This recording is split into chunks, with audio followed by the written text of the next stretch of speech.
महाभाग प्रियं किं करवाणि वो प्रयस्यानामयं कश्चित् ब्रूता गमन कारणम्।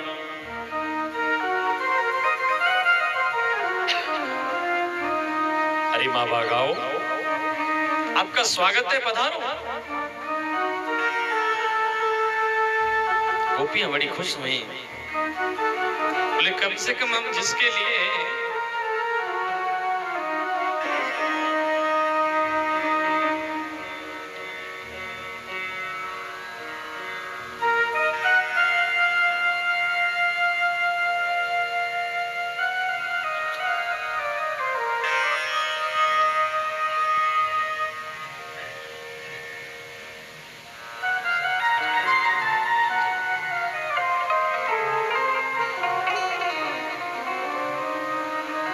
गोपियां बड़ी प्रसन्न हुई, बोले देखो तो सही, हम जिनके लिए अपने घर को छोड़ करके आई, पिता को छोड़ करके आई, पत्नी को छोड़ करके आई, भाई को छोड़ के आई, बांधवों को छोड़ करके आई, आज उन्होंने हमारा बड़ा स्वागत किया, बड़ा सम्मान किया, गदगद हो गए।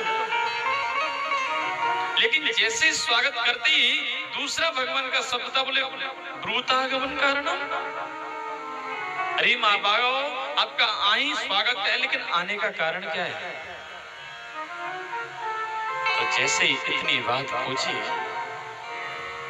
अब विजय सिंह ने सबको कार्ड भेजा, बुलाया, सब घर पे रिश्तेदार जैसे आ गए। अब ये पूछने लगे, बोले क्यों आए हो भाई? जैसे ही आए इन्होंने बढ़िया मान सम्मान सौंपा दिया, बैठो महाराज, बहुत अच्छी, बहुत बड़ी कृपा की, जलपान लो, चाय लो, नाश्ता लो। लेकिन आए क्यों ये पूछने लग जाए तो फिर वो क्या सोचेंगे? अजीब आदमी है। फोन भी किया, कार्ड भी भेजा, बुलाया भी, सम्मान भी किया, और आने का कारण बोले क्यों आए? भैया आए क्यों? कथा सुनने आए? वही भगवान कह रहे, बोले सुनो देवी, बड़ा स्वागत है, बड़ा सम्मान है, लेकिन कारण बताओ क्यों आई हो? अब स्वयं प्रश्न करें, बोले हो तुमने रात्रि के समय चंद्रमा की इस किरणों को, चांदनी को नहीं देखा होगा, इसलिए आ रहे हो।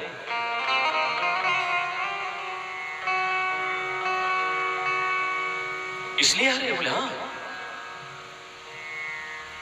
बोले नहीं नहीं, बोले अब देख लिया ना, बोले चले जाओ।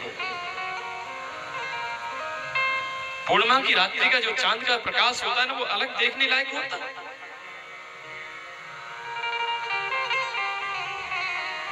देवी सुनो, रात्रि की बेला में स्त्रियों को जंगल में नहीं जाना चाहिए। जब शादी होती है उस समय सप्तपदी होती है, उसमें एक वचन यह भी होता है, बोले उद्याने मद्यपाने च पिताग्रहे गमने च। उद्यान माने बगीचा होता है, उद्यान माने जंगल भी होता है। बोले अकेले नहीं जाना चाहिए, अगर आई तो आई, लेकिन पतियों को साथ ला। लेकिन तुमने, अरे गोपियों, तुमने तो ये नरक का काम कर लिया।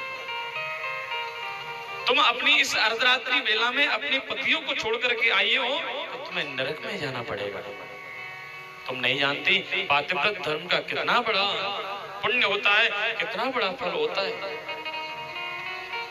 आज भगवान कृष्ण मानो इनकी परीक्षा ले रहे हैं, अभी भी अगर कोई कमी हो तो वापस चले जाओ।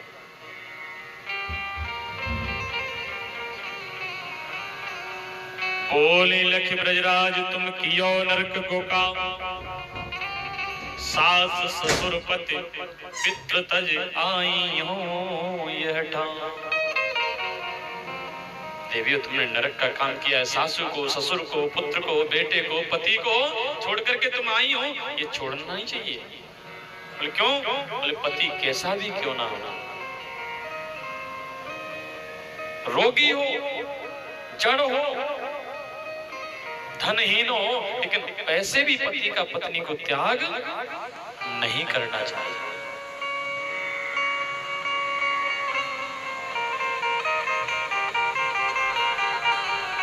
पत्नी की परीक्षा ही गरीबी में है। जब जिस समय पत्नी पति पे धन ना हो, उस समय पत्नी की परीक्षा होती है। पत्नी कितनी धैर्यवान है, कितनी साथ देगी। और बच्चे की परीक्षा बुढ़ापे में होती है, हमारा कितना साथ देगा, कितनी सेवा करेगा।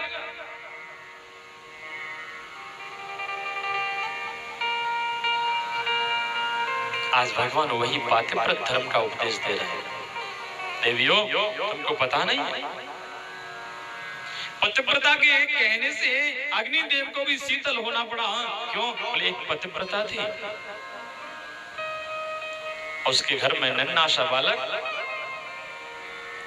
खिलौल करके खेल रहा था, लेकिन पति को हारे थके बाहर से आए, नींद आ गई, पत्नी की जंगा पे सर रख के सो गए। अब जैसे ही सोया, उसका पुत्र धीरे धीरे उस हवन कुंड की तरफ गया जिसमें लौ जल रहे थे। क्योंकि नित्य अग्निहोत्री पहले लोग होते थे, अभी भी लोग बहुत से नित्य प्रति हवन करते हैं।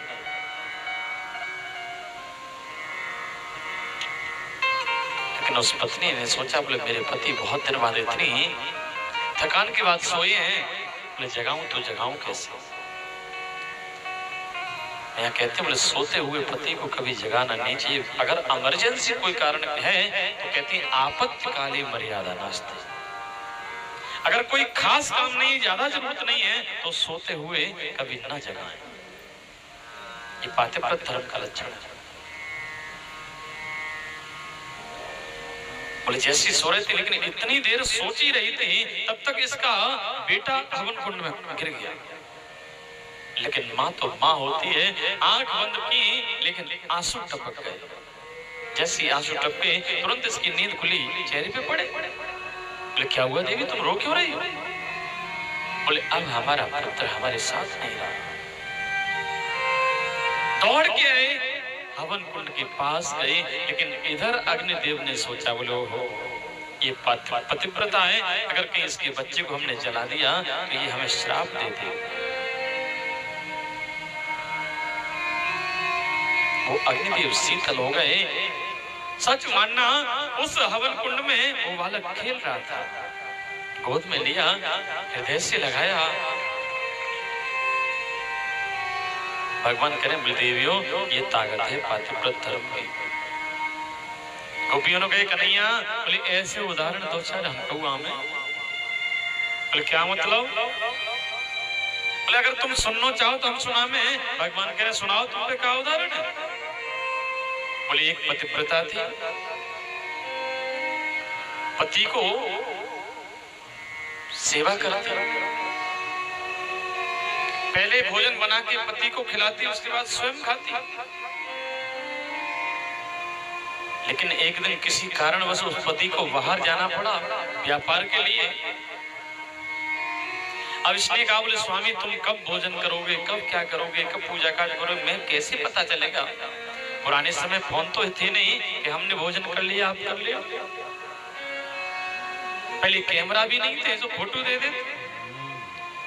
एक मिट्टी की मूर्ति बना के दे दी, बोले इसी को पति समझना, इसी को नहलाना, इसी की सेवा करना और इसी को भोग लगाना।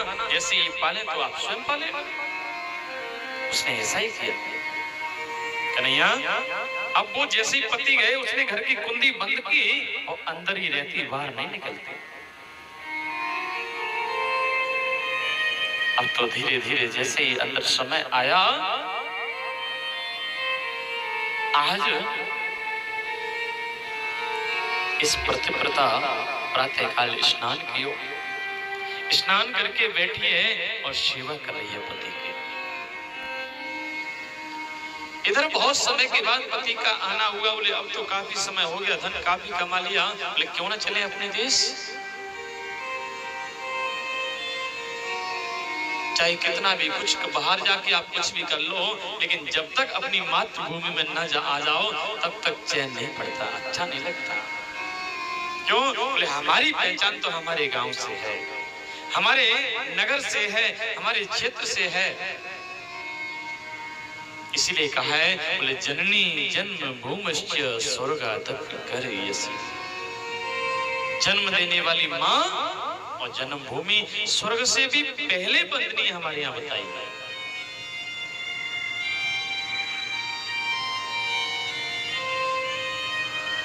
कन्हैया, आज जैसे वो आया, गेट पे खड़ा है, कुंडी खटखटा रहा है, बोले देवी खोलो। इधर वो देवी उस मृणमयी मिट्टी की मूर्ति जो बना के दी पति ने, उसकी पूजा में लगी है। कन्हैया, अब आप बताओ उस देवी को क्या करना चाहिए? जो सच्चा पति गेट पे खड़ा है उसके लिए गेट खोलना चाहिए या मिट्टी की मूर्ति की पूजा करनी चाहिए?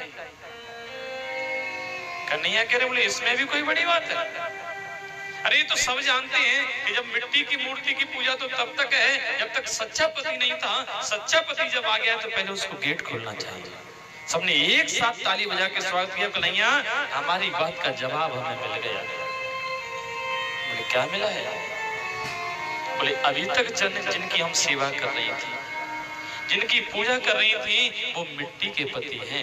आत्मा के पति परमात्मा तो आप हो, जो आज आप मिले हो। अब हम कहीं जाना नहीं चाहते।